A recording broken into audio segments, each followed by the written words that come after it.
Hi everybody. In this video, we are learning about types of clauses. So see here, before starting this video, what is a clause that we are going to understand? Clause क्या होता है? अभी clauses ये जो है ये grammar का बहुत इंपॉर्टेंट पार्ट है. इसमें what is a clause, what is dependent clause, what is independent clause, which are the three types of clauses, noun clause, adjective clause, adverb clause, ये सारे बहुत डिटेल में बताए हुए हैं.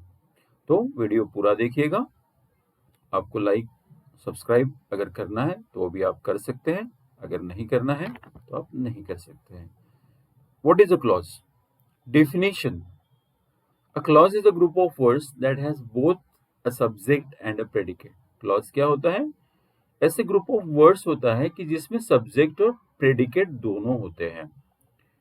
Every complete sentence is made up at least one clause. कोई भी complete sentence है उसमें एटलीस्ट वन क्लॉज तो होता ही है. जैसे यहाँ पर आपको एग्जाम्पल बताया हुआ है कि ये जो आपका जैसे एग्जाम्पल है, first Michael bought a new computer. ये वन सेंटेंस है और ये वन क्लॉज है.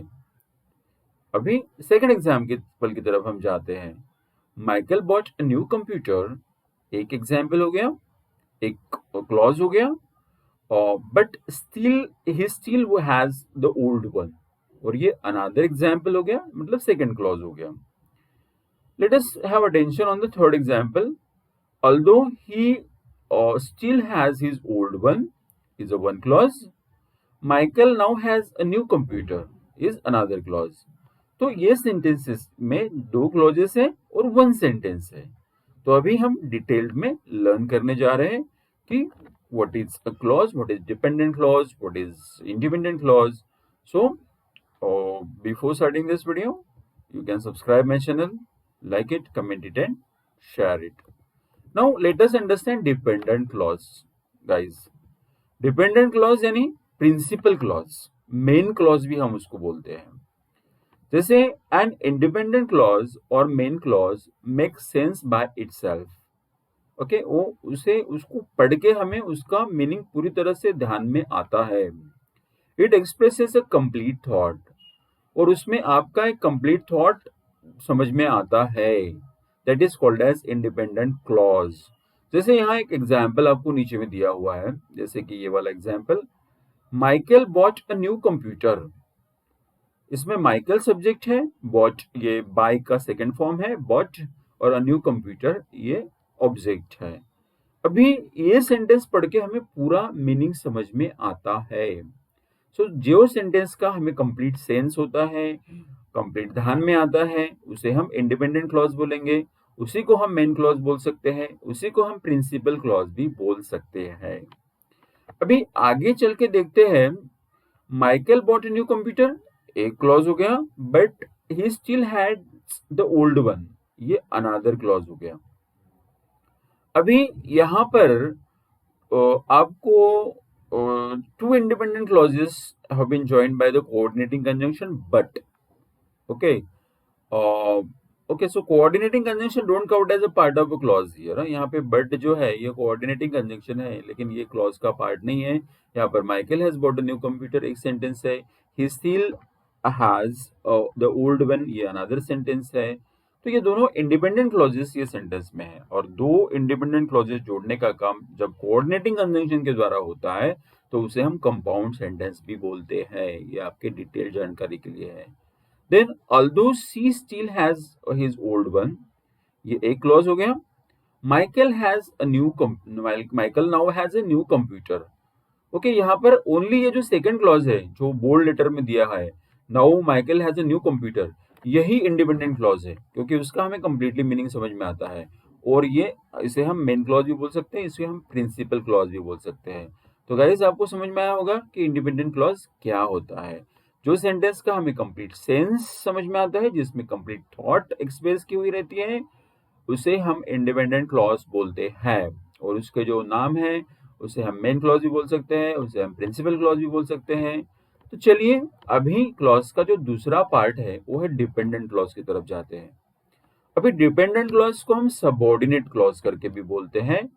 अभी डिपेंडेंट क्लॉज और subordinate clause does not make sense by itself. Okay, मतलब उसका मीनिंग हमें वो सेंटेंस पढ़ने के बाद में कंप्लीट मीनिंग ध्यान में नहीं आता है। It does not express a complete thought, वो कंप्लीट थॉट को एक्सप्रेस बिल्कुल नहीं करता है। अंडरस्टूड? इसीलिए उसको डिपेंडेंट क्लॉज बोला जाता है, वो दूसरे सेंटेंस के ऊपर में डिपेंड रहता है उसका मीनिंग कंप्लीटली समझने के लिए, इसीलिए उसे डिपेंडेंट क्लॉज बोला जाता है या फिर सबऑर्डिनेट क्लॉज भी बोला जाता है। यहाँ कुछ आपके बेटर अंडरस्टैंडिंग के लिए एग्जाम्पल्स दिए हुए हैं। although he still has his old one. Now here without independent clause, dependent clause is a sentence fragment. अभी इसमें इंडिपेंडेंट क्लॉज नहीं है तो ये क्या हो गया, एक फ्रैगमेंट हो गया, एक पार्ट हो गया भाई, इसका हमें कंप्लीटली मीनिंग नहीं ध्यान में आ रहा है। सो dependent clause usually begins with the subordinating conjunction, ये भी आपको ध्यान में रखना है। सबऑर्डिनेटिंग कंजंक्शन कौन से होते हैं, जैसे कि दैट है, दो है, अल्दो है, WH वर्ड्स है आपके, who, what, which, when, where या इफ है, और बहुत सारे हैं, इसके लिए हमने एक स्पेशल वीडियो बनाई हुई है। तो ये सभी जो है, ये अगर आपके सेंटेंस सबऑर्डिनेटिंग कंजंक्शन चालू होते हैं या सबऑर्डिनेटिंग कंजंक्शन दो सेंटेंसेस को ज्वाइन करता है, तो हमेशा सबऑर्डिनेटिंग क्लॉज या डिपेंडेंट क्लॉज सबऑर्डिनेटर से चालू होता है। Okay, and dependent clause will make sense only when attached to an independent clause. अगर डिपेंडेंट क्लॉज मेन क्लॉज को ही अटैच रहेगा तो ही हमें पूरा मीनिंग समझ में आएगा, अदरवाइज नहीं समझ में आएगा। जैसे कि देखो यहाँ पर एक सेंटेंस दिया है, although he still has his old one, although he still has his old one, ये सेंटेंस पढ़ के हमें कंप्लीट मीनिंग नहीं समझ में आता है। Dependent can come after, before और in the middle of independent clause. Okay, dependent clause ये बीच में भी आ सकता है भाई, पहले भी आ सकता है या बाद में भी आ सकता है इंडिपेंडेंट क्लॉज के। जैसे कि Michael has a new computer, although he still has his old one। यहाँ पर ये जो बोल्ड कलर में लिखा हुआ है although he still has his old one, ये सबऑर्डिनेट क्लॉज है, और जो बचा हुआ है मेन क्लॉज है, और उसे हम इंडिपेंडेंट क्लॉज भी बोल सकते हैं। ओके, देन सेम एग्जांपल है यहाँ पर आपका पहले सेंटेंस में जो डिपेंडेंट क्लॉज है वो एंड में आया हुआ है, और सेकेंड एग्जांपल में डिपेंडेंट क्लॉज बिगिनिंग में आया हुआ है, जैसे कि although he still has his old one, Michael now has a new computer। Okay, अभी नेक्स्ट वाले सेंटेंस में क्या हुआ है, आपका जो डिपेंडेंट क्लॉज है वो बीच में आया हुआ है, जैसे कि Michael although he still has his old one now has a new computer। सो यहाँ पर हमें ध्यान में आता है कि डिपेंडेंट क्लॉज आपका एंड में भी आ सकता है, बिगिनिंग में भी आ सकता है, या फिर मिडल में भी आ सकता है। तो सी गाइज, ये हो गया आपको क्लॉजेस के बारे में इंट्रोडक्शन कि क्लॉजेस क्या होते हैं, क्लॉजेस के बेसिक टाइप्स कौन से हैं।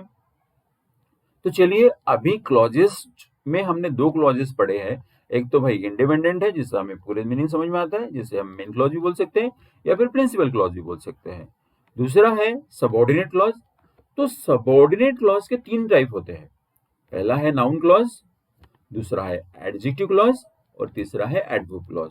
तो चलिए यहाँ पर देखते हैं कि नाउन क्लॉज होता क्या है। A noun clause is a subordinate clause used as a noun in the sentence। Noun clause एक सबऑर्डिनेट क्लॉज होता है और जो नाउन का फंक्शन करता है सेंटेंस में। A noun clause may be used as a subject or direct object of the verb, as a predicate noun or object of the preposition, or as appositive। Okay, so यहाँ पर कुछ examples आपको दिए हुए हैं better understanding के लिए। I know what the answer is. So see guys, here I is a subject, know is a verb, and what the answer is, this whole sentence is working as noun. Okay, so that is why this is called as noun clause. ये आपके sentence का object भी हो सकता है, या फिर आपके सेंटेंस का ऑब्जेक्ट टू प्रीपोजिशन भी हो सकता है, या फिर ऑब्जेक्ट ऑफ वर्ब भी हो सकता है, या सब्जेक्ट भी हो सकता है। तो इसके लिए हमने डिटेल्ड में वीडियो बनाया हुआ है, वो वीडियो पे जाके आप क्लिक करके उसको देखिए। नाउन क्लॉज के टाइप्स कौन से हैं, object of preposition, object of verb, okay, subject of, okay, noun clause as subject, noun clause as complement. So वो सब आप जाके वहां देख सकते हैं, लर्न कर सकते हैं। तो देखिए यहाँ पर I know what the answer is, यहाँ व्हाट द आंसर इज ये नाउन क्लॉज है क्योंकि वो नाउन का फंक्शन कर रहा है। Then do you know who is the governor of Ohio?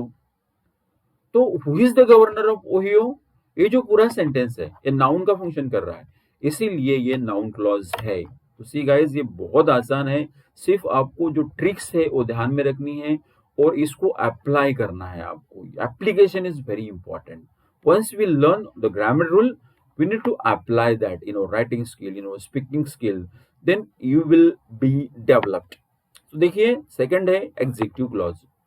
Adjective clause is also called as relative clause. It is a dependent clause that modifies noun और pronoun. तो देखिए गाइस, एडजेक्टिव क्लॉज ये clause होता है कि भाई जो noun या प्रोनाउन को मॉडिफाई करता है। For example, it tells which one और what kind. Adjective clauses almost always come right after the nouns they modify. Okay, वो हमेशा जो नाउन को जो मॉडिफाई करेंगे वो नाउन के बाद में ही वो आते हैं। जैसे यहाँ कुछ एग्जाम्पल्स आपको बनाए हुए हैं भाई। There is a mountain that we are going to climb.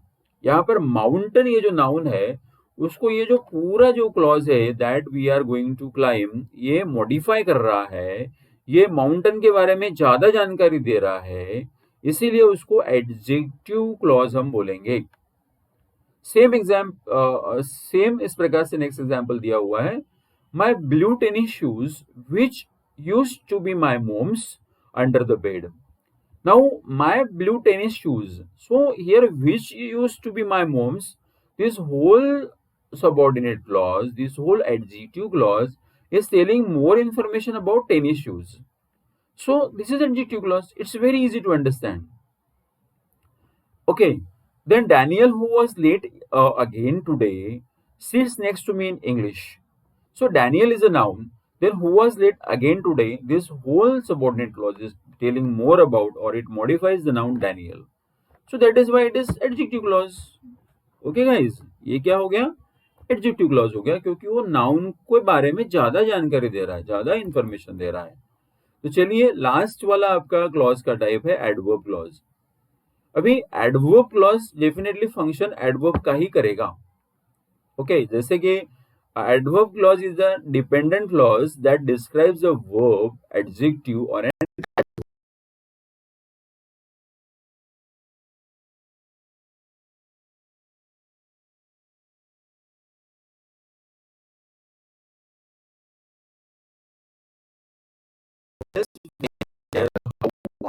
to what extent, under what conditions something happened. यहाँ कुछ एग्जाम्पल्स आपको दिए हुए हैं, चलिए देखते हैं। जो बोल्ड कलर में दिए हुए हैं वो सभी डिपेंडेंट क्लॉजेस हैं, जो एडवर्ब क्लॉज से हम बोलेंगे। We will not have school today because it snowed last night. So because it snowed last night, ये क्या है? डिपेंडेंट क्लॉज है, ये एडवर्ब क्लॉज है क्योंकि ये हमारे एक्शन के बारे में बता रहा है। It is telling more about action. Okay, then until it stops raining we will stay inside. So here until it stops raining, this whole clause is modifying, describing verb inside, stay. Okay, stays. So if the adverb clause is modifying verb, adjective and adverb, okay, adverb clause always describes verb, adjective and adverb. Okay, adverb clause हमेशा verb को, adjective को या adverb को modify करता है। अभी देखिए, when your father gets here we will go।